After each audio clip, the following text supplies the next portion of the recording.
Hello दोस्तों, मैं हूं आपका दोस्त क्यूएमएस गुरु। और आज हमारा टॉपिक है कॉस्ट ऑफ पुअर क्वालिटी। तो आज हम डिस्कस करेंगे कि कंपनी में जो भी हमारे रिजेक्शंस और जो स्क्रैप बनती है, जो भी इंटरनल और एक्सटर्नल जो भी फैक्टर्स होते हैं, और उनकी वजह से जो हमारा मनी लॉस होता है, तो वो हम कैसे काउंट करेंगे, और उसकी वजह से हमारा प्रॉफिट पे और जो हमारा कंपनी का एबिटडा होता है उस पर क्या इफेक्ट पड़ता है कि हमारे प्रॉफिट डाउन जाता है जब भी हमारी cost of poor quality increase होती है। तो उस पे हमें कैसे एक्शंस लेने चाहिए, क्या करना चाहिए, उसके बारे में आज हम आपको बताएंगे। और कॉस्ट ऑफ क्वालिटी कैसे काउंट करते हैं, और कौन कौन से फैक्टर्स होते हैं जो कि cost of poor quality, cost of good quality, और जो हमारे सीओक्यू बोलते हैं, जैसे कॉस्ट ऑफ क्वालिटी कितनी है, वो सारे जो भी हमारे फैक्टर्स हैं मैं आगे आपको बताऊंगा।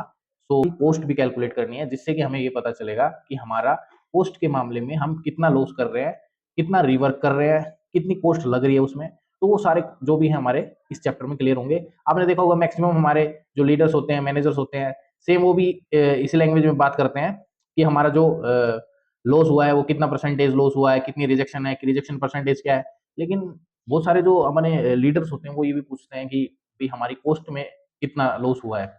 तो हमें कॉस्ट में जो भी पुअर क्वालिटी निकालनी है, तो उसमें हम क्या करेंगे, नेक्स्ट हमारे जो मैं आगे टॉपिक बताऊंगा उस पर फोकस करिए। So cost of poor quality में सबसे पहले मेरा जो फैक्टर होता है वो प्रिवेंशन का होता है, कि प्रिवेंशन कॉस्ट क्या होती है। अप्रेजल कॉस्ट होती है, एंड थर्ड जो मेरी होती है इंटरनल और एक्सटर्नल फेलियर्स की कॉस्ट होती है। सो ये मेरे चार मेन फैक्टर हैं जिनमें हम बोल सकते हैं कि हमारी कॉस्ट ऑफ क्वालिटी इफेक्ट होता है। इससे कॉस्ट ऑफ क्वालिटी पे इफेक्ट आएगा ही आएगा। अगर हम बात करें कॉस्ट ऑफ पुअर क्वालिटी की, तो हम उसमें सिर्फ इंटरनल प्लस एक्सटर्नल फैक्टर्स पे ही काउंट करते हैं, जो कि हमें सारे फैक्टर्स पे काउंट डाउन करना चाहिए कि हमारी टोटल कॉस्ट कितनी है, अगर हमारी रिजेक्शन ज्यादा है उसके कितना लॉस है, इंटरनल रिवर्क कितना है, स्क्रैप कितना है। तो सारा जो है मेरा इंटरनल फैक्टर में काउंट होता है। तो इंटरनल फैक्टर में भी और एक्सटर्नल फैक्टर में जो मेरे कस्टमर रिटर्न्स वगैरह आती हैं, वो सारी कॉस्ट को एड ऑन करोगे जब हम कॉस्ट ऑफ पुअर क्वालिटी निकाल सकते हैं। अगर हमें कॉस्ट ऑफ क्वालिटी चाहिए तो हम इन चारों फैक्टर्स को जब ऐड ऑन कर देंगे एक्चुअल डाटा के साथ, जब डाटा कैलकुलेट करके, तो हमारी कॉस्ट ऑफ क्वालिटी निकल के आ जाएगी। तो प्रिवेंशन में क्या होता है, कॉस्ट ऑफ अटेनिंग क्वालिटी, जो भी हम कॉस्ट यूज करते हैं कि ताकि हम डिफेक्ट्स को प्रिवेंट कर सकें, रिजेक्शंस को कम कर सकें, उनके लिए जो ट्रेनिंग्स वगैरह हम प्लान करते हैं, उनकी जो ट्रेनिंग और स्किल अपग्रेडेशन करते हैं अपने एम्प्लॉइज की, वो सिर्फ प्रिवेंशन के लिए काम करते हैं, कि ताकि हम उनको ट्रेन करके, उनकी स्किल अप करके उनको ऊपर बढ़ा सके। सो नेक्स्ट जो है मेरा कॉस्ट क्वालिटी कॉस्ट कंपोनेंट्स, जिसमें हम कन्फर्मेंस और नॉन कन्फर्मेंस दोनों को काउंट डाउन करते हैं। कन्फर्मेंस वही है जो मेरे ओके पार्ट्स हैं, ओके पार्ट्स या फिर जो भी हम पैसे यूज करते हैं ट्रेनिंग्स वगैरह में, तो वो सारे मेरे जो है कॉस्ट में ही काउंट होता है। अगर हम ट्रेनिंग ले रहे हैं तो उसके भी हमारे पैसे लगते हैं। नॉन कन्फर्मेंस में मेरा क्या हो गया कि हमारा रिजेक्शन बन रहा है, स्क्रैप बन रहा है, ये सारा नॉन कन्फर्मिटी है।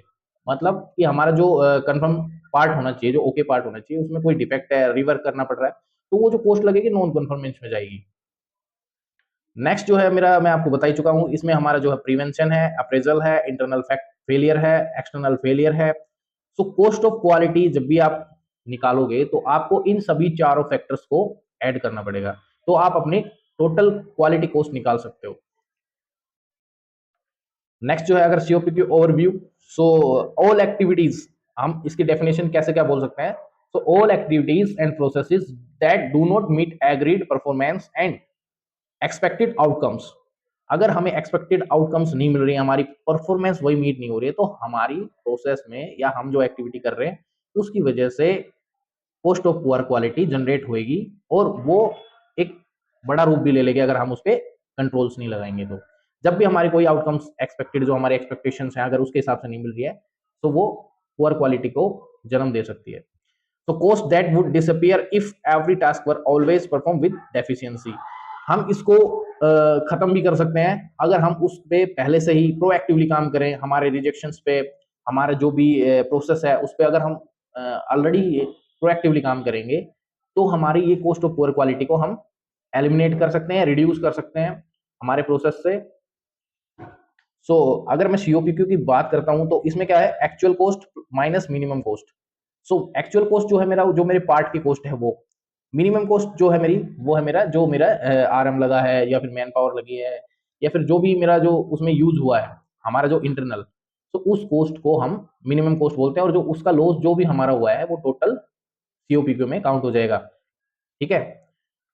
सो नेक्स्ट जो है मेरा traditional cost of poor quality. So maximum हम क्या देखते हैं कि हम जो आइसबर्ग देखा होगा आपने सी में, तो हम क्या करते हैं कि अपर पार्ट को देखते हैं, लोअर पार्ट को नहीं देखते हैं। सो सिर्फ हम ये बोलते हैं कि 4 to 5% ऑफ सेल्स के हमारे जो है रिजेक्शन चल जाएंगे, जो भी हमारा रिटर्न है या फिर कुछ भी है वो हम टारगेट लेके चलते हैं। When quality cost are initially determined the categories included are the visible ones as depicted in the iceberg below. जो मैंने अभी आपके सामने ये जो प्रेजेंटेशन ओपन की है, इसमें भी ये लिखा हुआ है कि वेस्ट है, रिजेक्ट है, टेस्टिंग कॉस्ट है, रिवर्क है, कस्टमर रिटर्न इंस्पेक्शन कॉस्ट है, रिकॉल्स फ्रॉम द मार्केट। तो ये सारे जो है मेरे हम देख सकते हैं। बट जो रियल जो कॉस्ट है जो कि हमें इम्पैक्ट देती है, जो हम प्रिवेंशन में और अप्रेजल में भी यूज करते हैं, तो वो चीजें हम हमारी जो हिडन होती हैं उनको हम काउंट डाउन नहीं करते हैं। जो कि जैसे आपकी कोई कस्टमर कंप्लेंट आई, तो वहां पे जो बंदा जा रहा है तो गाड़ी का जो कॉस्ट लग रही है वो भी एक टाइप से आपकी उस पोस्ट में काउंट होएगी। तो नेक्स्ट जो है मैंने अभी यही है पूरा अपना एग्जांपल कि as an organization gains a broader definition of poor quality, the hidden portion of the iceberg becomes apparent.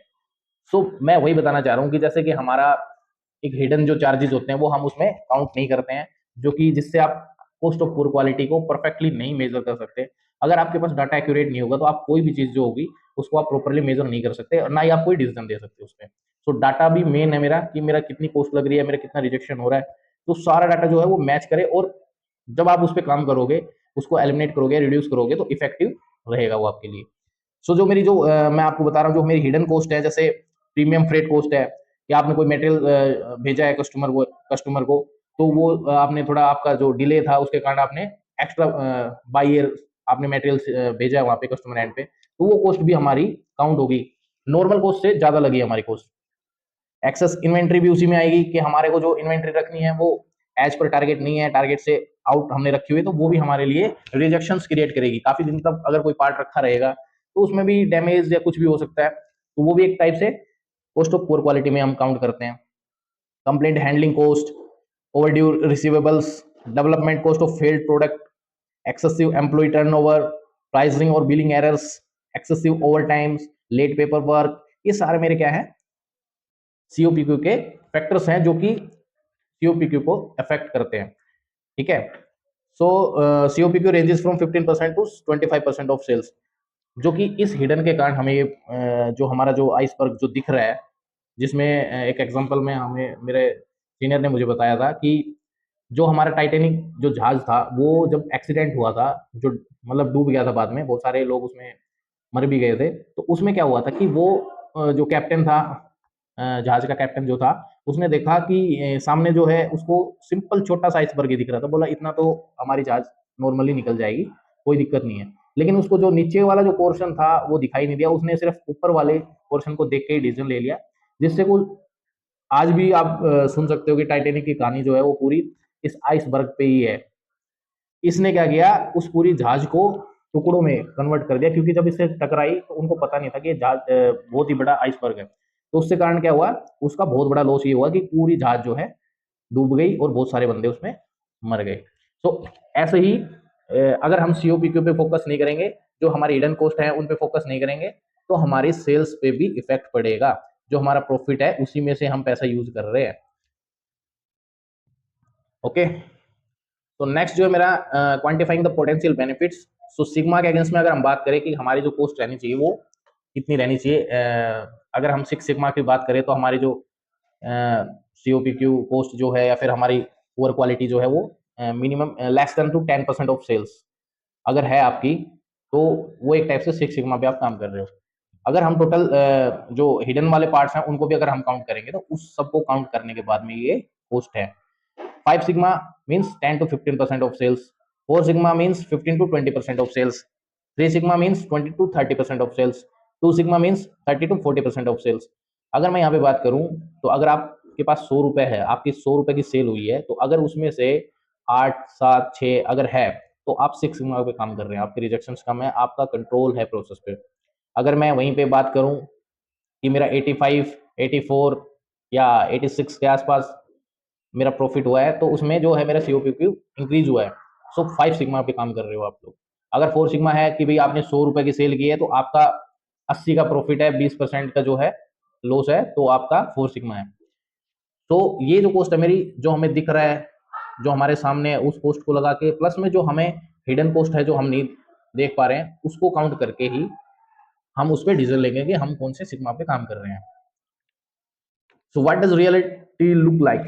The ratio of the individual category cost to total cost varies widely. Many companies exhibit ratios which look like the following.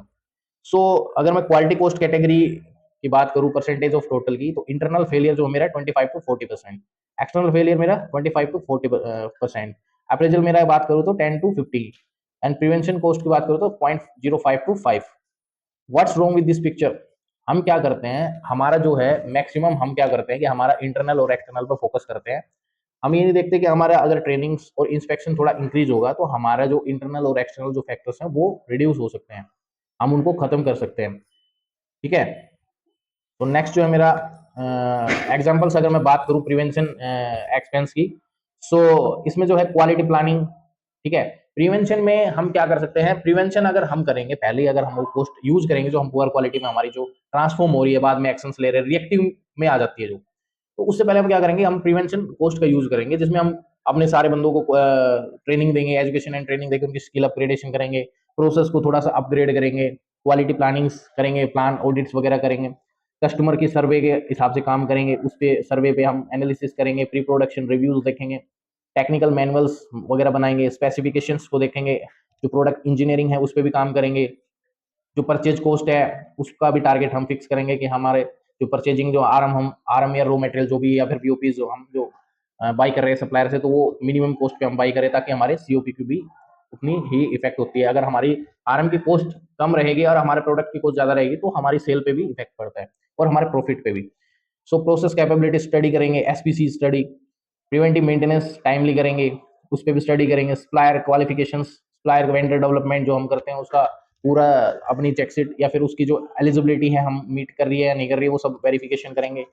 ठीक है। सो ये सारा पूरा process जो है मेरा prevent करने के लिए अगर हम कोस्ट का यूज करेंगे तो वो प्रिवेंशन में आएगी, जो कि एक गुड क्वालिटी के लिए यूज कर सकते हैं हम इसका। तो अगर हमारे बंदे ट्रेंड रहेंगे, अगर हमारे कस्टमर सर्विस सही रहेंगे, या फिर हमारे जो भी स्पेसिफिकेशंस मीट होंगे, तो हमारा प्रोडक्ट ओके बनेगा, हमारे cost of quality automatically down ही रहेगी। तो हम इस पर प्रोएक्टिवली काम करेंगे। तो नेक्स्ट जो है मेरा एग्जांपल, अगर मैं बात करूं अप्रेजल एक्सपेंस का, तो इसमें जैसे हम इंस्पेक्शन करते हैं, मेरे आईक्यूसी में मटेरियल आया, हमने इंस्पेक्ट किया।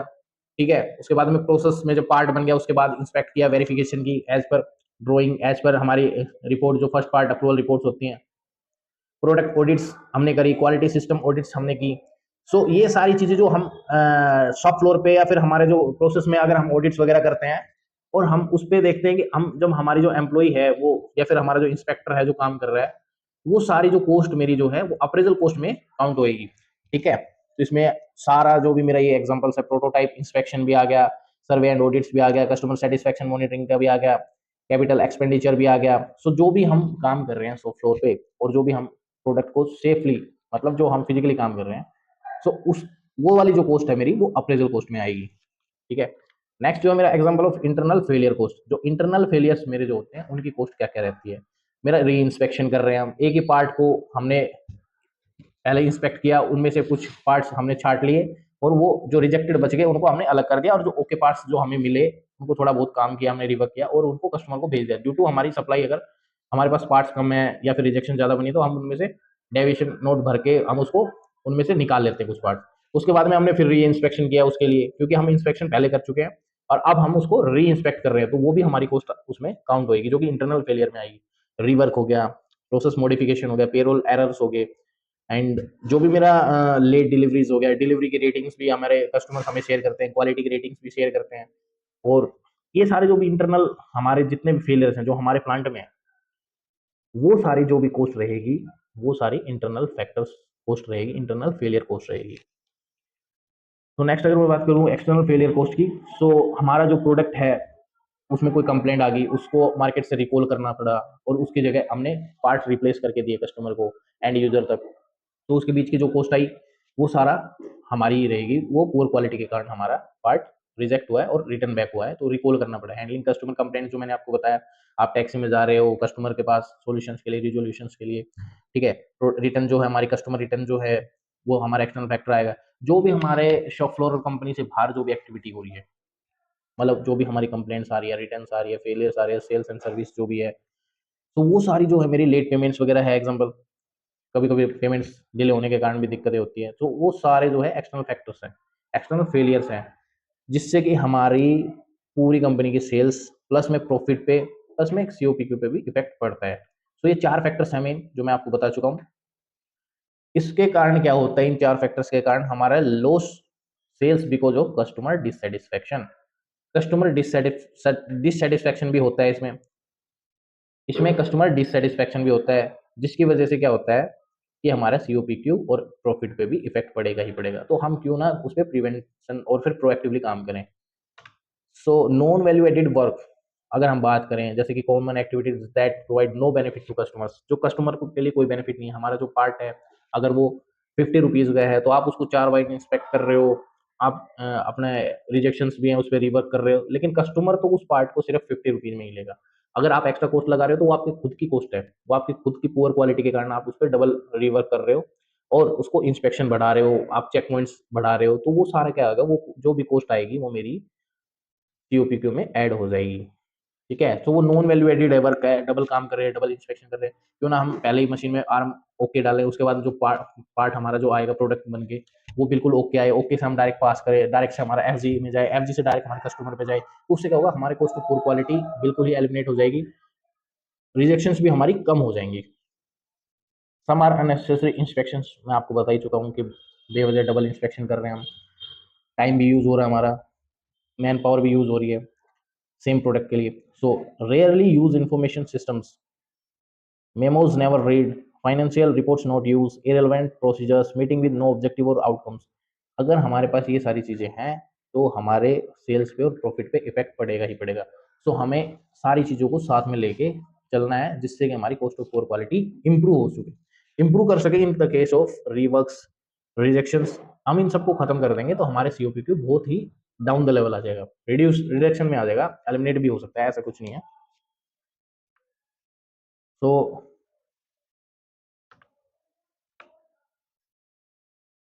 फोकस ऑफ सीओपीक्यू एफर्ट्स, तो हमें क्या करना चाहिए इसके लिए, identify and quantify quality cost. हमें इसका आइडेंटिफिकेशन करना है, डाटा कलेक्ट करना है कि हमारा कितना लॉस हो रहा है, कितना हमारा प्रिवेंशन की वजह से, कितना हमारा अप्रेजल की वजह से है, और कितना हमारा इंटरनल फेलियर की वजह से है, और कितना हमारा एक्सटर्नल फेलियर की वजह से, वो सारा जो है हमें काउंट डाउन करना चाहिए ताकि हम उस पर एक्शन ले सकें। Expose the hidden factory, ongoing measurement system, breakthrough improvements, ये सारी चीज़ें वही हैं कि हमें ऐसी चीज़ों को भी सामने लेके आना है कि जो हमारे हिडन में है, जो हम काउंट डाउन नहीं कर रहे हैं। सो उससे क्या होगा कि हमारा जो है सीओपीक्यू में इंप्रूवमेंट्स मिलेंगी और वो जो है सेल्स के अगेंस्ट में बहुत ही कम लेवल पे रहेगा। इसके एडवांटेज की अगर हम बात करें तो reducing the cost of poor quality is one of the best way to increase a company's profit. अगर आप सीओपीक्यू अगर काउंट करोगे, अगर सीओपीक्यू को रिड्यूस करोगे, एक्शंस के साथ में प्रोएक्टिवली काम करोगे, तो हमारे कंपनी प्रॉफिट में भी इंक्रीज होगा, हमारे कंपनी प्रॉफिट भी बढ़ जाएगा। Provides manageable entity and single overview of quality, align quality and goals, prioritize problems and provides a means to measure change improvements, provide a means to correctly distribute controllable quality cost for maximum profits, promotes the effective use of resources and provides incentive for doing the job right every time। तो कहने का मत, इस पूरे advantage की अगर मैं बात करूं तो उसमें क्या कहना चाह रहा है कि अगर हम प्रोएक्टिवली काम करेंगे, अगर हम डिफेक्ट्स को पहले से ही एक्शन लेके खत्म कर देंगे, रेडमिन मीटिंग्स करेंगे, उससे क्या होगा कि हमारा सीओपीक्यू ना के बराबर रहेगा, जिससे हमारी कंपनी का प्रॉफिट इंक्रीज होगा। और जो भी हमारे इस प्रोसेस में ऐसे काम कर रहे हैं, हमें उनको रिकॉग्नाइज भी करना चाहिए, रिवॉर्ड्स भी देने चाहिए, ताकि हमारी कंपनी में कल्चर भी डेवलप हो और हमारी रिजेक्शन प्लस प्रॉफिट दोनों पे इफेक्ट होगा इस चीज़ का, जिससे कि दोनों मतलब कि अगर मैं बात करूं तो प्रॉफिट हमारा बढ़ जाएगा और सीओपीक्यू हमारी कम हो जाएगी। ठीक है, so basic concept for COQ and COPQ and COGQ, अगर मैं बात करूं तो सीओक्यू कॉस्ट ऑफ क्वालिटी, इसमें मैंने जो आपको बताए हैं मैं आपको रिमाइंड करा देता हूं कि सबसे पहले मेरी प्रिवेंशन कॉस्ट होती है, फिर मेरी अप्रेजल कॉस्ट होती है, फिर मेरा इंटरनल फेलियर कॉस्ट होती है, फिर मेरी एक्सटर्नल फेलियर कॉस्ट होती है।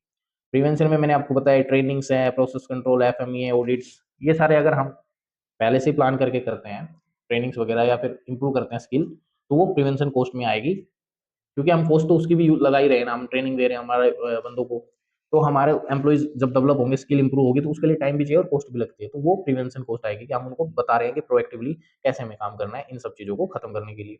सो अप्रेजल कॉस्ट में क्या आएगा कि check, quality inspection, testing and calibration, जो भी हमारी क्वालिटी की एक्टिविटीज होती हैं, इंस्पेक्शन, वेरिफिकेशंस, टेस्टिंग्स, कैलिब्रेशंस, ठीक है, तो मेजरमेंट्स, ये सारी जो भी होंगे वो मेरे अप्रेजल कॉस्ट में काउंट होएगी। इंटरनल फेलियर कॉस्ट में मेरा क्या होगा कि defect found before dispatch, rework, scrap down time.